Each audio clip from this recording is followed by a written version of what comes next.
a quick bit, Jordan. This is insane.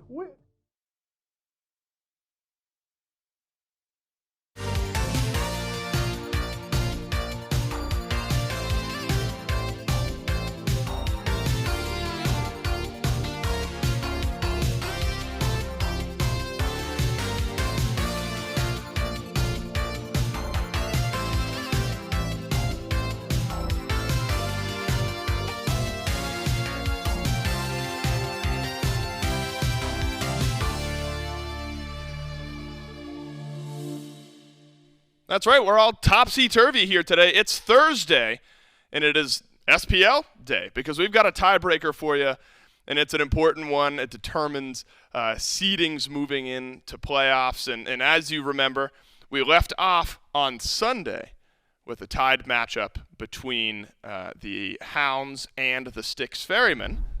The question is, Dave, how do we fix that? Well, we've got a tiebreaker for you today. The Camelot Kings, they hold the official tiebreaker over the other two teams, so they are locked in second seed over here in the Order Division.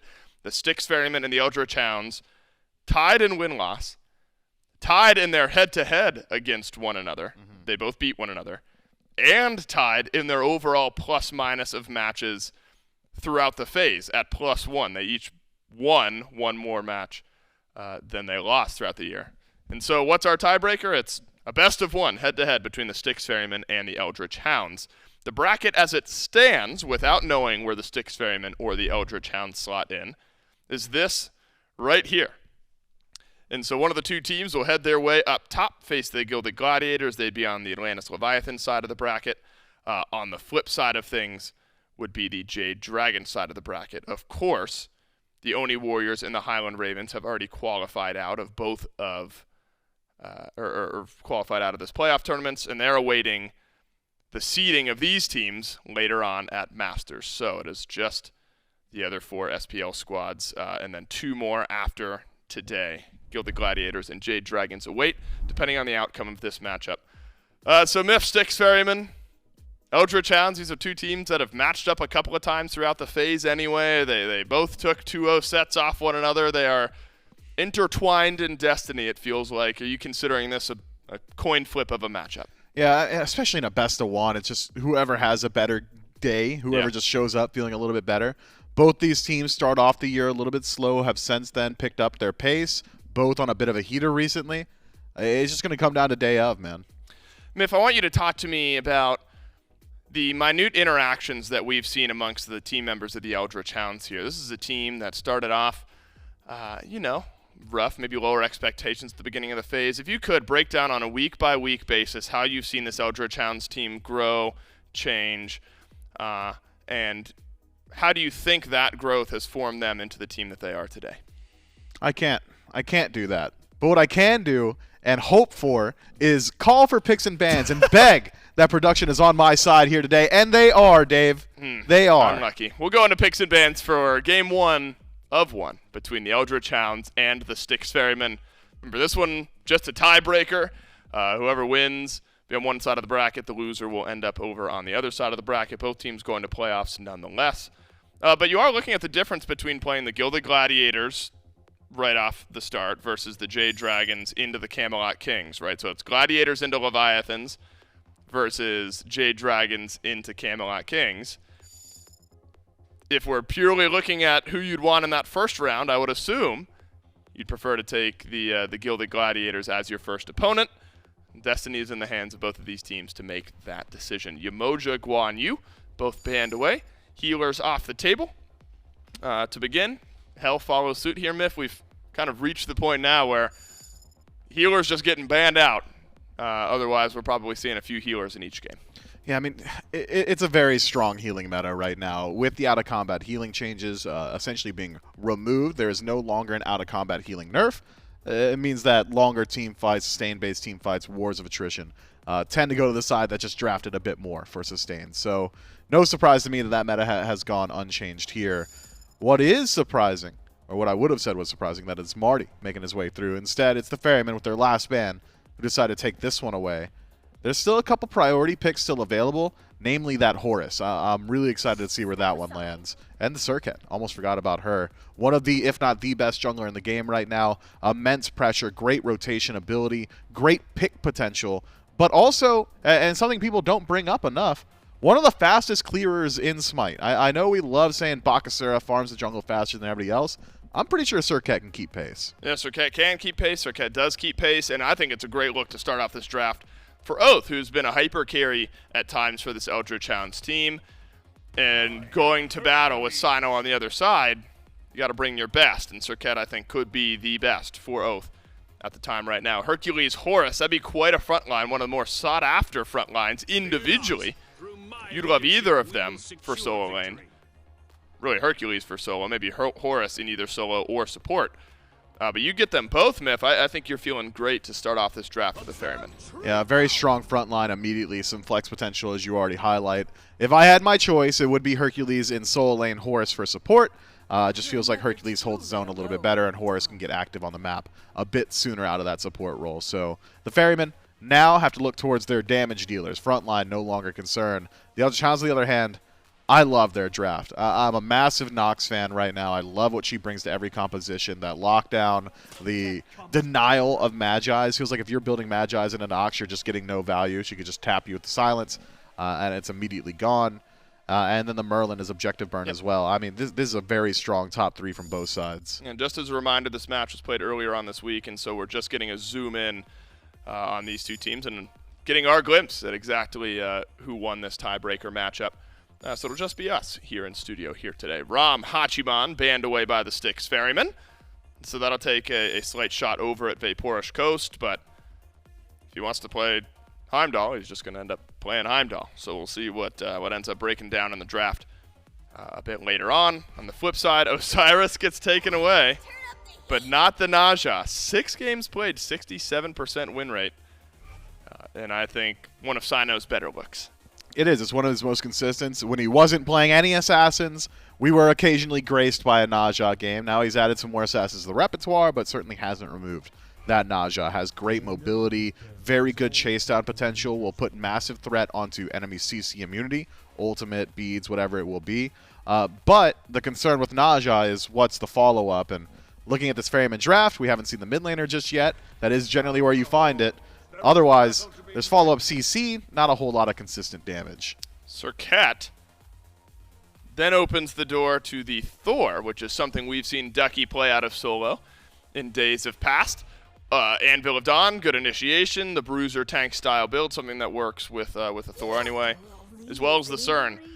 Seems like, Myth, this Hounds team has decent space control with the Merlin. You got the Nox for individual lockdown, Thor in there for some chase down as well. What does the 5 of the Hounds want to do here in game 1 of 1? It's a very pick-based composition. They want to pick apart the Ferrymen, want to find them in one-on-ones on the map or 2-on-2s, catch them rotating. As far as the true 5-on-5 engagement, I think I do very much so favor the Ferrymen. They just have a much more standard initiation, much more standard damage output, barring their Assassin. Whereas the Hounds, I mean, it's a lot of single-target CC if it's not a Thor dunk. It's the Eldritch Hounds, it's the Styx Ferrymen, and it's a tiebreaker, game 1 of 1 with J-Mac and Trelly. Yeah, that's right. Both these two teams fighting for that third-place seed in the potentially maybe even better side of the bracket, Charlotte, because not just winner getting to face off against Gilded Gladiators. You look ahead if you find a win there. It's the Atlantis Leviathans awaiting you, a team that's also been struggling, at least in this first phase. Or opposite side, Charlotte, it's Jade Dragons to start immediately into the Camelot Kings, who, while they may not have had a great back half performance of the season, certainly a team that does like to try and step up as you start getting around these tournament times. But it is J-Mac, Trelly, and Doug here for game number 1 and only 1 in our tiebreaker between the Hounds and the Ferrymen.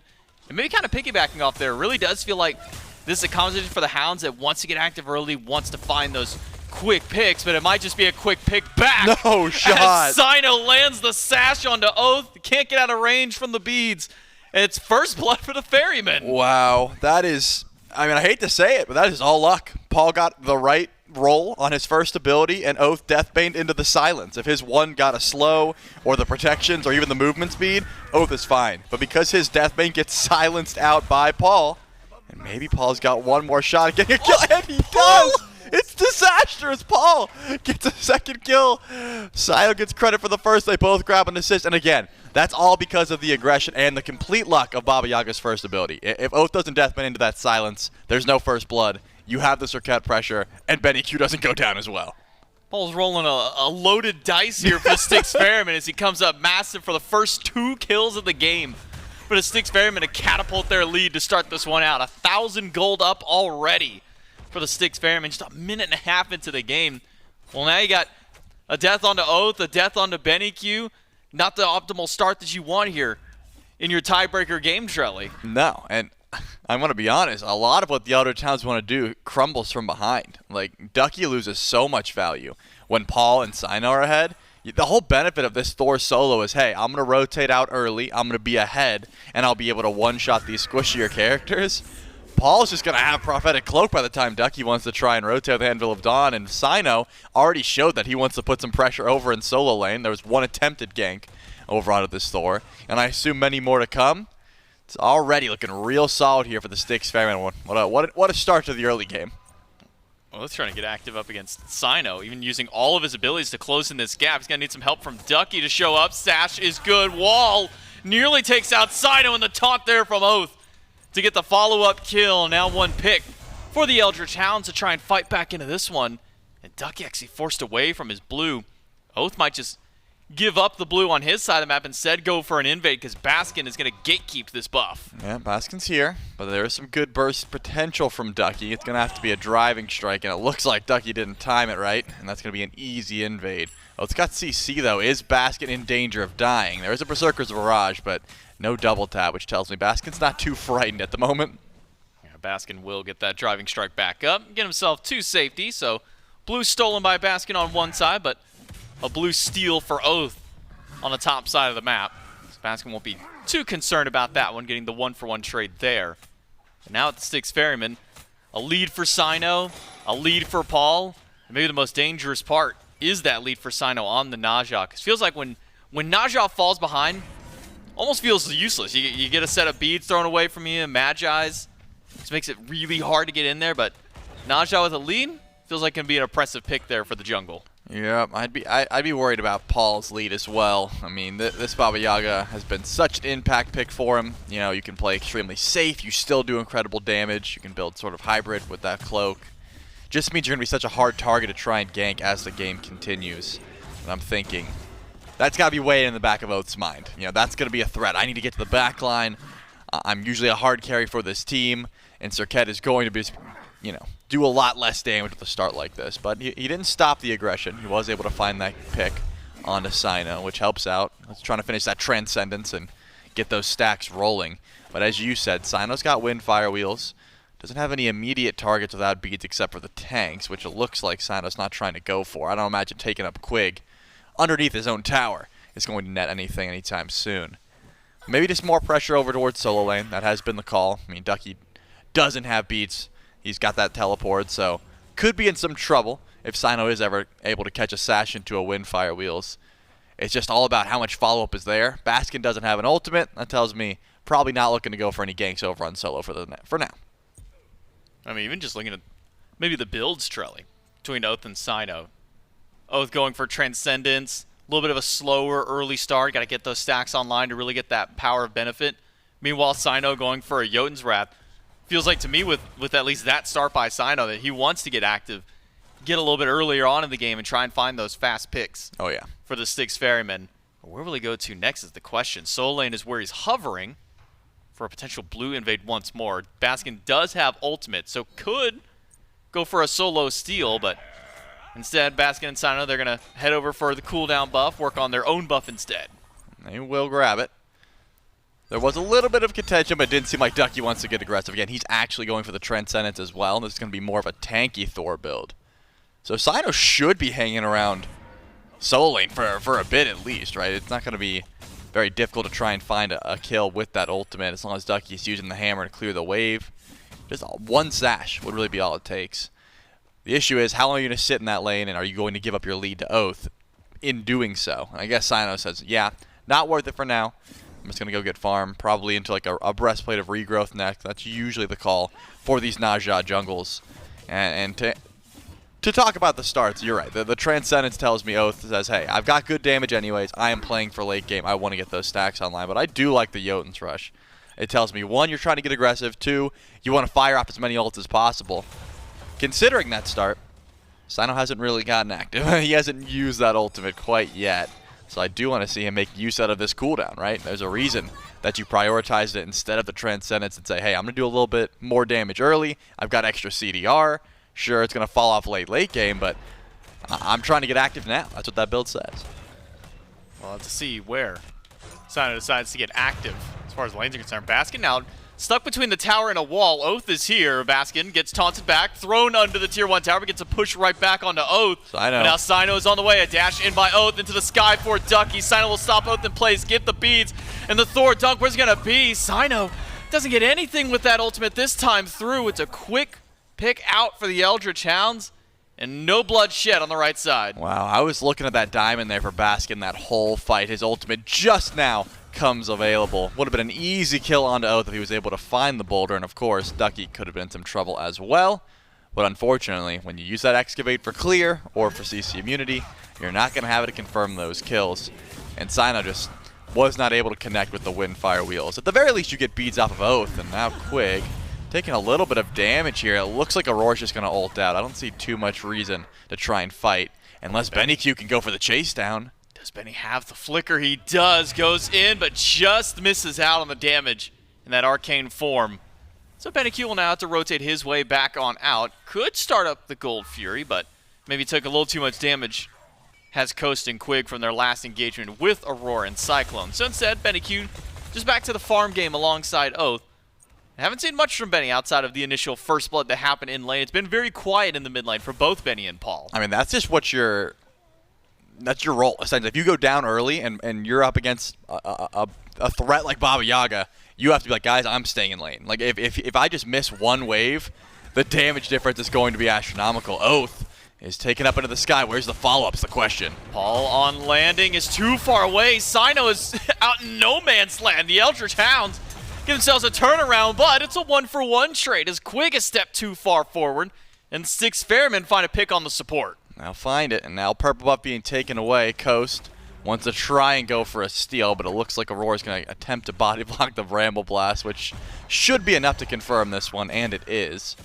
So 1-for-1, and the Eldritch Hounds lose a purple buff in the process. I'm amazed, though. I mean, usually with Oathh's build, you'd think going up into the sky would be able to net a kill. The beads were down, Cyno finds a good target, but the follow-up just was not there. Paul, I guess, was not in the right place. And that is always a good play. When you recognize that there's a Windfire wheels in play, you don't just want to sit by and go, oh, Oathh's dead. You want to try and get to the follow-up, and in this case, that is going to be the Baba Yaga. You want to try and CC and make sure that there's not this big burst damage waiting upon arrival from that ultimate, and I think that was the case. Because of that, the Styx Ferrymen still ahead, but not going to find as much as they wanted to. Yes, the Styx Ferrymen just end out that 1-for-1. But do manage to sweep themselves a pretty decent lead. Just earlier before that fight, we were sitting at maybe about 600-700 gold at the Ferrymen up. It was starting to get a little bit more farm back to the Hounds, but now we've ballooned all the way to about 1,700-1,800 up for the Ferrymen. Experience as well, 2,300. Attempted invade here by Oathhh and Quig. Don't think Cyclone has the distance to stop this one or to save it. So a purple buff invade, at least in trade, for the troubles of the rotation by Oathhh. That's not going to be enough at this point for the Eldritch Hounds. I mean, you stop a little bit of clear from Cyclone, but Cyclone has been going even, if anything, at least against VaporishCoast. But if anything, Oathhh trying to get himself active on the map because he's starting to slightly fall behind Cyno, about a half level between the two junglers. Yep, and we saw just a bit ago, Ducky was able to pull about a half level ahead of Baskin as well, just by nature of quick farm. But Ducky is deep in the enemy jungle. It looks like he was taken up. He shouldn't get anywhere close to dying. The question is, can he ult safely with Aror here? Just barely able to get out of trouble with that Anvil of Dawn. Remember, no beats, so Ducky could have been in trouble if there was follow-up, but with the Thor being down, that means Pyromancer and Gold Fury to be started up, and it seems like the Ferrymen will be able to grab the Pyro and the Hounds grab the Fury. That's just map pressure, right? Ducky goes far up, ends up baiting a lot of the team away. And that means split objectives for both of these squads. BennyQ going to pull the green buff away because that did get invaded last time through. Aror and Paul gonna team up to take down Tier 1 tower. The Runic Bomb just picked up by the Pyromancer from the Styx Ferrymen, already put to use by the Ferrymen, taking out the tower away from BennyQ. And that seems to be the strat that we've been seeing quite a bit now at Charlotte, the SPL, has been that first Pyromancer is just used to take down, Tier 1 in mid, Tier 1 in solo duo, wherever it be. Grab Pyro, grab the Runic Bomb, take out a tower. Yep, and something I've been seeing from Benny in particular has been this green buff. I thought he accidentally picked it up, but this is like the second or third time he's picked it up. Maybe just doesn't value the extra damage and thinks, hey, survivability, a little bit more important at the moment. Paul's got a good poke, and I'm not fighting too often when both objectives are down, certainly. So BennyQ just been grabbing that support buff, which unfortunately means Quig doesn't get anything. But hey, he could pick up red if he wants. At this point, it will be waiting for a while, so Benny's probably just going to grab it late. Maybe an attempt at Paul's beads here. Nope. No, everything misses. I was thinking maybe Paul's able to juke it out. And if you catch the Cauldron, it is a great attempt at a kill, of course, because it ends up going on cooldown. But Paul's got the juke shoes, or is it wheels on the Cauldron? I'm not sure what makes it go. I think he just hovers around on it. Is all he does. There's no wheels on it. There's no feet below that Cauldron. He's just slipping and sliding. Maybe it's an oiled up Cauldron. He's just sliding across the map on it, but. He's got the jukes to get away from Oathhh at the very least. Now the Eldritch Hounds. Maybe a pick on a Cyno, maybe even just a fight here around the shield buff. Quig and Coast collapsing around. Cyno has found Oathhh, or I should say that Oathhh has found Cyno under half HP already. Coast goes in, and Coast has got the damage. Now CycloneSpin in danger, does have the dash to get out. But BennyQ slows him down with the ice. The knock-up Aror is good.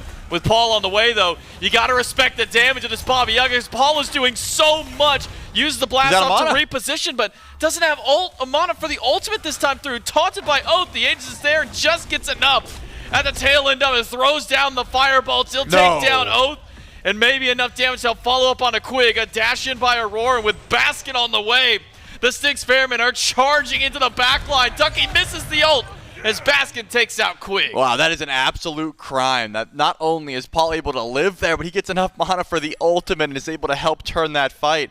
I thought he was dead. That Aegis was perfectly timed so he could get that MP5, and now Coast needs the cripple. He hits it, the dash, not enough damage. And CycloneSpin is able to get away. The poison darts and the Rising Jaguar will not finish off that kill. But you gotta love the scraps. And again, MP5 saves Paul and the Styx Ferrymen's team fight. Losing Baba Yaga before that ultimate could have been disastrous, and Paul certainly would have went down there, but the extra shield, the knock-up, and the damage potential was just too much. Cyno's got ultimate, and Baskin has his as well, but Ducky should have enough time to hammer out. The question is, can they chase? And the answer is no. No, Ducky just enough defense, just enough HP to live on and escape the solo gank, but unfortunate for him, now he's going to lose a Tier 1 tower because of it. Was able to hammer away to safety, but the Styx Ferrymen are now bleeding out this map, Charlotte. Tier 1 in mid earlier from the Pyromancer Runic Bomb. Tier 1 in right lane from the gank by Cyno over towards Ducky. And even just, while no damage towards the Tier 1 over in left, has been keeping Quig out of a lot of farm. He's 2 levels down to Aror. Some of that made up by VaporishCoast, who's got a slight lead over CycloneSpin, but the Styx Ferrymen with these fights are just making great choices afterwards on these fights to keep themselves in this game. They are. Oathhh getting run down by Aror a bit. The Styx Ferrymen are putting pressure towards the Oni Fury because this is what they're after. But Coast is in trouble. He thought he was going for a gank, but it looks like he's left on his own. Coast will live for now. Aror up in the sky, but there's a fight in mid. Paul barely alive. Ducky up in the sky. The dunk does connect. It's a kill for the Eldritch Hounds, but maybe now Ducky too far out. Picked up by Cyno, and there's follow-up from CycloneSpin on landing. A 1-for-1 trade. Ducky for Paul, but Pyromancer for the Eldritch Hounds. It's so close. The transform is good. Boulder taps BennyQ, but is there any further chase of the Styx Ferrymen? No, there is not. The 1-for-1, but a Pyro for the Hounds. Yep, and now the Styx Ferrymen are able to head over towards that Fury. The question now becomes, they're there. Are you starting up Fire Giant? The Eldritch Hounds seem to say yes, but Baskin, the smart solo laner, says, hey, I smell something going on over here. He doesn't have his ultimate, but he is tanky. He can start creating some space, and that's enough to send the Eldritch Hounds packing. They didn't have the HP to try and tank that one up. Baskin in the middle of a couple of them. I think he did just barely find the knock up there against Oathhh, but it'll be a Fury.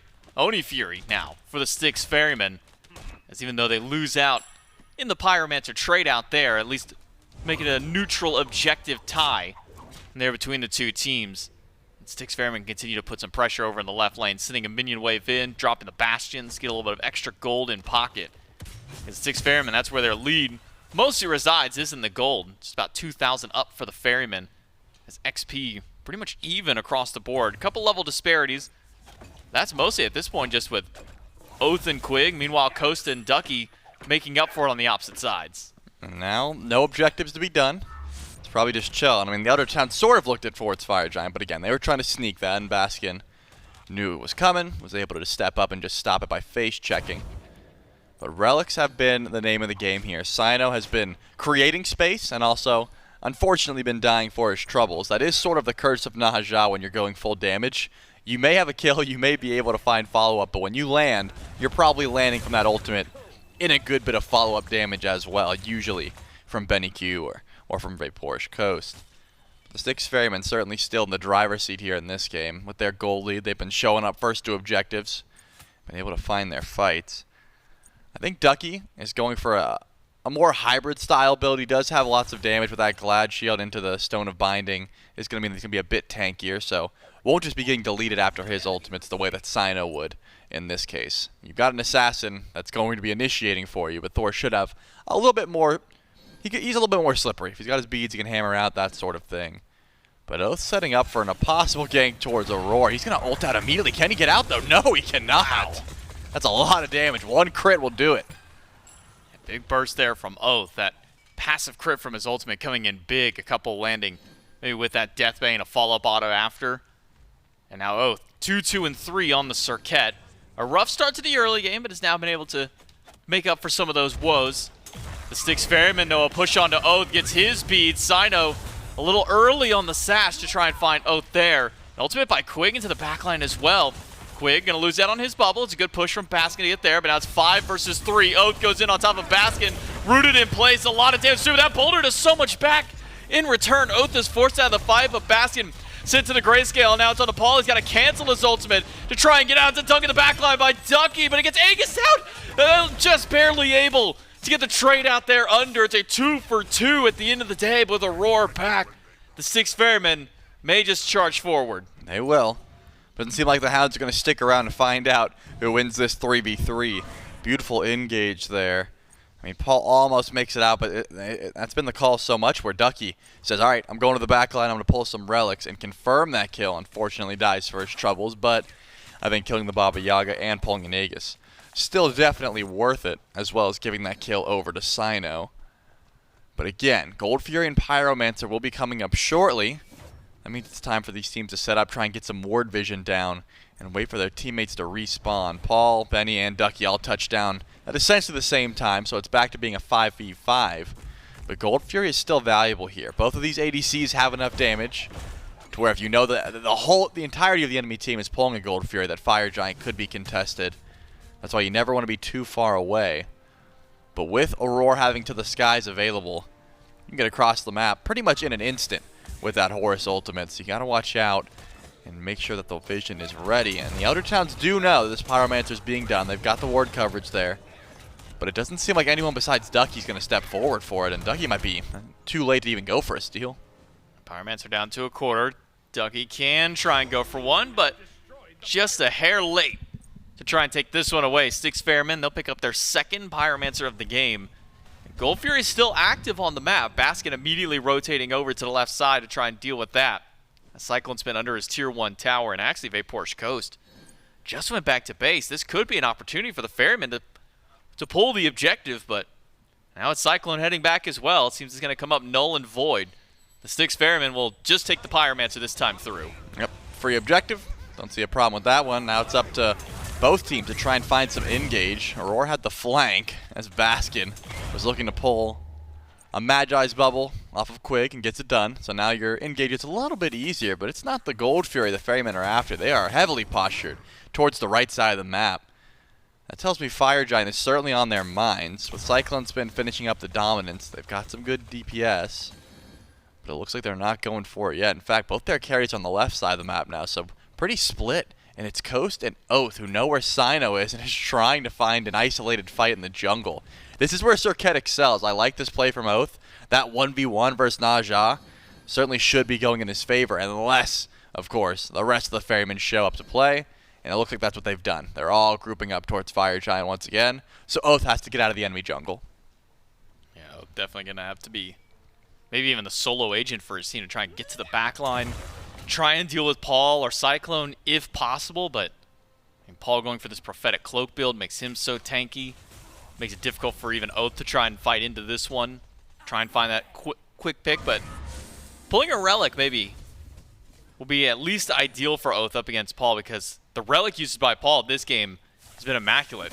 Able to save his life earlier on, delay so long under the tier 1 tower when Ducky dove him. There will be a Fury for the Eldritch Hounds. Gold Fury is going to be a big one to start things up, but with a few members over there for the gold, it's a Fire Giant pull for the Ferrymen. Ducky is here, throws out the wall and the Hammer Rafter up into the sky now. Everybody's got to separate. It's a dunk on top of Baskin. The 6 Ferrymen get the Fire Giant. But what about the fight after? Cyno's got one in the sky on landing. BennyQ down to the damage of Baskin, but Oathhh tries to go to the back for a couple of taunts, but doesn't find anything. Boulder taps through on top of Quig, and CycloneSpin and the Ferrymen charge forward. Yep, the Ferrymen get the objective, and it looks like they're going to get the fight after the fact. Quig certainly goes down here, but Coast, he's got no legs to stand on. He falls down as well. It's just Oathhh and Ducky left alive, the 2 assassins on the side of the Eldritch Hounds.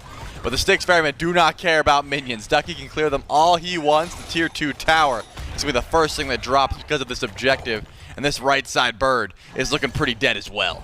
Roar will dive in along with it. Ducky's got to go back with Oathhh, but Oathhh is going to work on a tier 2 of his own to trade out. Tier 2 in mid, if Oathhh can even grab it, should be able to do so. No, didn't want to stick around for the last tower shot. Might have been able to take it, but doesn't even get the tier 2. Instead, it's a right side bird for the Ferrymen. Yep, that was a risk I don't think Oathhh was willing to take. It was close. You probably could have grabbed it, but hey, well, I don't think there's a reason with this much on the line that you die for that tier 1 tower. You just hope that minions are able to get it at some point later in the game. So the Eldritch Hounds lose out on a lot because of that Fire Giant. I mean, it was a 50-50 attempt. Ducky goes to the sky, decides to land a bit early for some DPS instead of going for the steal. Probably the right call. It's very rare that you're going to find that steal attempt, but if you get a kill or slow the DPS, the rest of the team could have shown up. Doesn't end up working out, and now the Eldritch Hounds have 1 Phoenix down so far, and the Ferrymen are pushing up. They're grouped in mid. They've got 2 more tier 2s and 1 more tier 1 on the left side of the map, so plenty of real estate for the 6 Ferrymen to try and group up and grab. But smart call. They want the Runic Bomb first. They're going to grab that. BennyQ doesn't have beads. VaporishCoast doesn't have beads. Both great targets here for Cyno, but he doesn't have that blink to close gap. He's going to need to find a sash or, I suppose, a max range ultimate, which you don't see too often. So probably just looking for those carries. And because of that, the Hounds are going to retreat, and they're going to give these towers up. They know 1 bit of CC, they lose a carry, and they're going to lose another bird just as quick. So VaporishCoast keeping the minions out on the right. Full group of the Ferrymen in mid. But Aror not willing to expend his body, at least without the minion wave nearby, to try and push that one down. So the 6 Ferrymen may just take the rest of their Fire Giant to push out these last 2 towers on the left side of the map.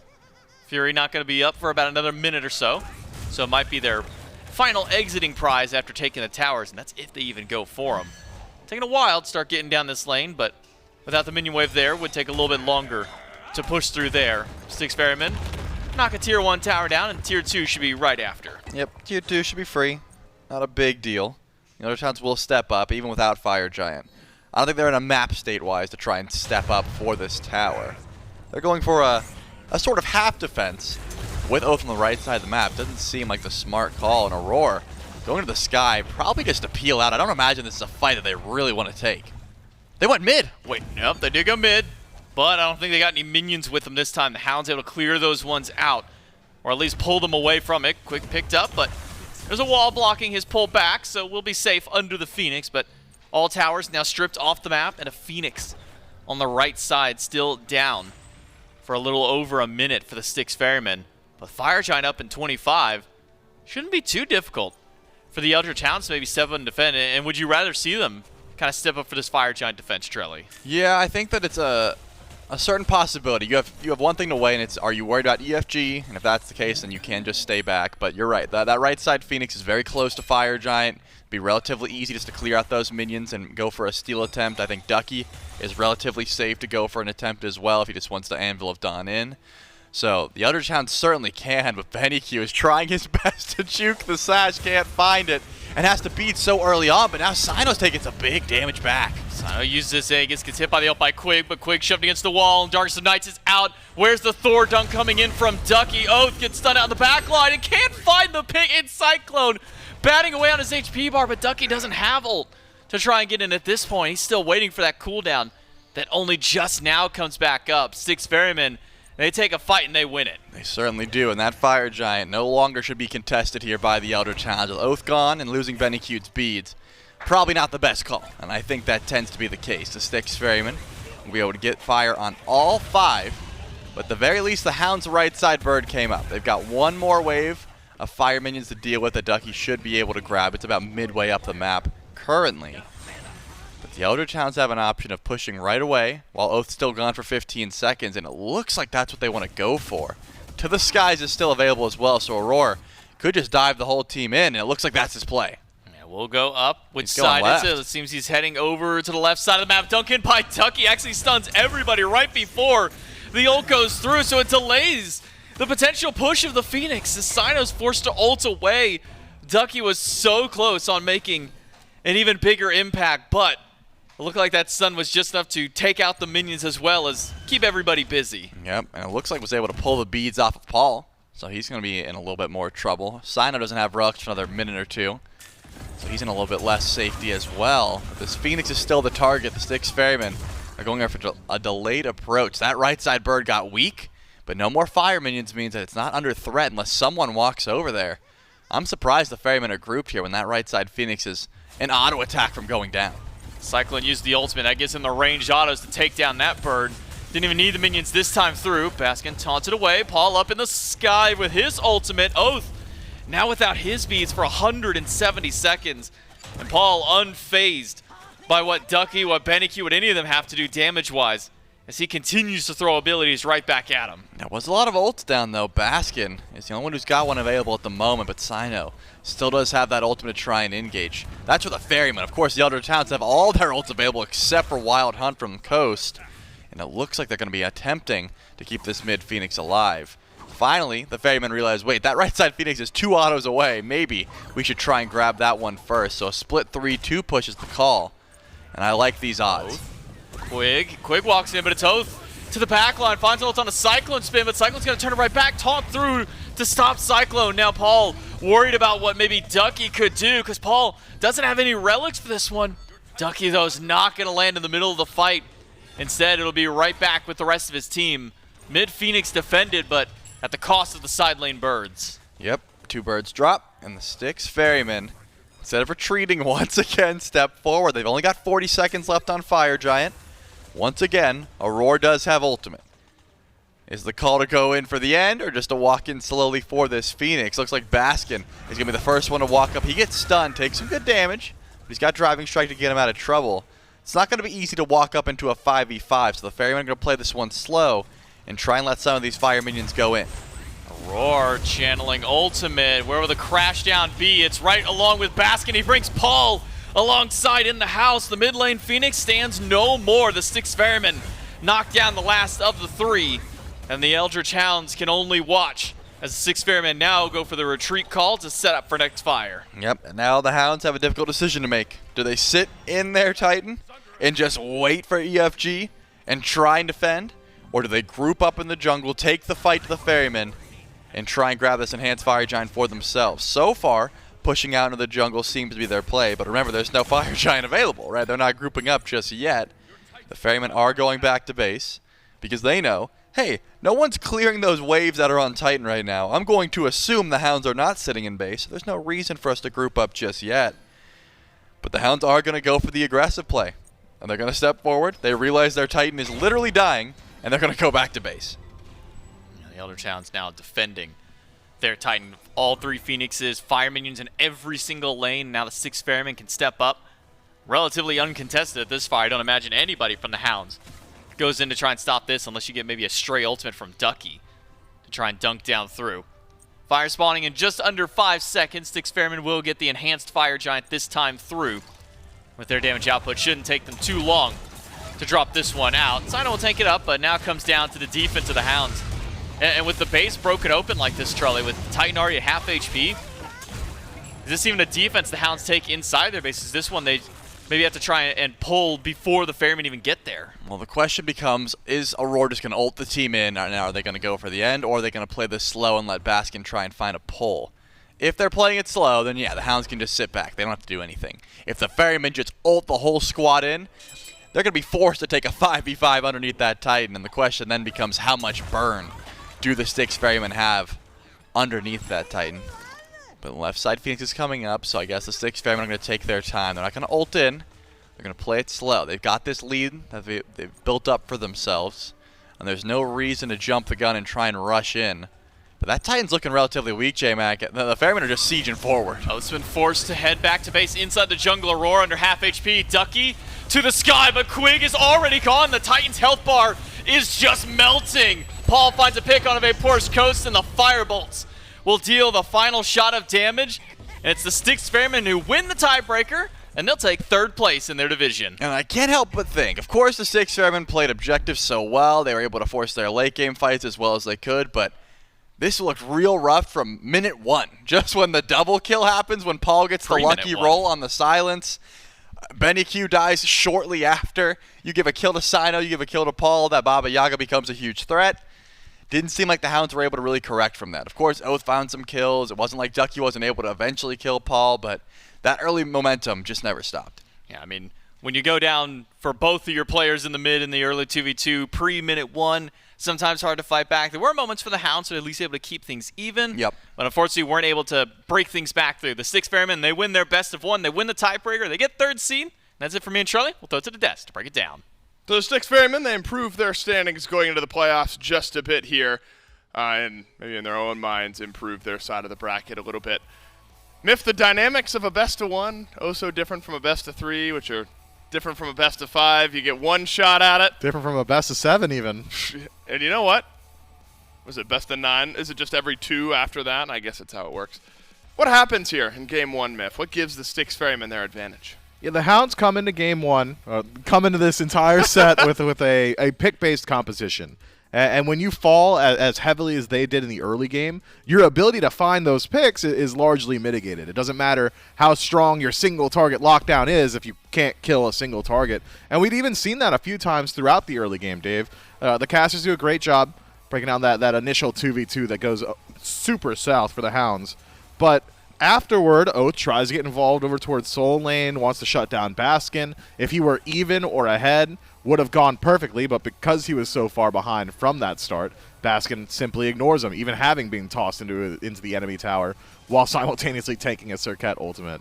So when the strongest point of your draft and the primary reason you made a draft no longer works because of execution errors in the first couple minutes of the game, things start to slowly bleed out in favor of the Styx Ferrymen. They're allowed to leverage their more team fight-oriented composition a little bit more easily as they start looking towards Gold Furies, Pyromancers, and Fire Giants. And the Hounds just did not have it in them to fight back. No, they didn't. Remember, this one's somewhat important. I mean, the Leviathans and the Dragons felt very closely contested with one another. And the Leviathans, we'll look at the bracket here in a moment, but they were waiting in the second round on one side of the bracket, where the Jade Dragons were in the first round of the other side of the bracket. And so this tiebreaker, somewhat important as far as setting the stage. Feels like the Ferrymen got back to a lot of what they were doing when they were doing some of their winning during Phase 1 here on our road to Masters. CycloneSpin had a really good set. Cyno on a setup assassin-style pick looks good yet again. Paul, give him the Baba Yaga, why not? It's a well-rounded composition and a well-rounded victory here for the Styx Ferrymen. Alarm bells ringing now for the Eldritch Hounds. I'm thinking this team in some serious trouble. Kidding. We'll see what the bracket now officially looks like, though, after this tiebreaker has occurred. The Styx Ferrymen, they win, so they will face off against the Gilded Gladiators. Atlantis Leviathans wait in the second round, whereas the Eldritch Hounds will immediately face the Jade Dragons into the Camelot Kings. And so, you know, I do think if you're looking at the playoffs and the seeding that is determined from this, that then goes to Masters, you know, it's kind of a seeding tournament before Masters begins. The Styx Ferrymen, you know, this is a good one for them to win. You put them on the side of the bracket with the Gilded Gladiators, who, although they just 2-0'd the Jade Dragons, kind of pick your poison there in the first round. Leviathans v. Kings is maybe a big difference in the second round, but the Kings haven't been on a great stretch. Ferrymen maybe just feeling like the upper side is a good side of the bracket for them. First round, I don't think matters here in this bracket. The difference between the Gilded Gladiators and the Jade Dragons is minute at best. So far as regular play on field, what we can expect on the day-by-day, feels like both those teams are struggling pretty heavily right now. It is the second round that they really got their eyes on. Would you rather play against the Camelot Kings, who are in a bit of a slump, but have been the world champion and have one of the most dominant runs recently? Or do you want to play against the Atlantis Leviathans, who are historically a weaker team in the first phase? I'd say probably the Leviathans. And remember, the Camelot Kings, they were potentially first seed coming out of the order side going into that. Until the Gladiators broke their win streak and broke their spirits at the same time. Yeah, they lost, 5 of the last 6 that they played, but they had done so well at the beginning of the phase that they were still in contest for first seed early on. That's your best of one tiebreaker. It's the Styx Ferrymen who find themselves on the Gilded Gladiators and the Atlantis Leviathans side of the bracket. Thanks so much for tuning in. And if you're at home, stick around. We've got the waiting room coming up next. Am I on that?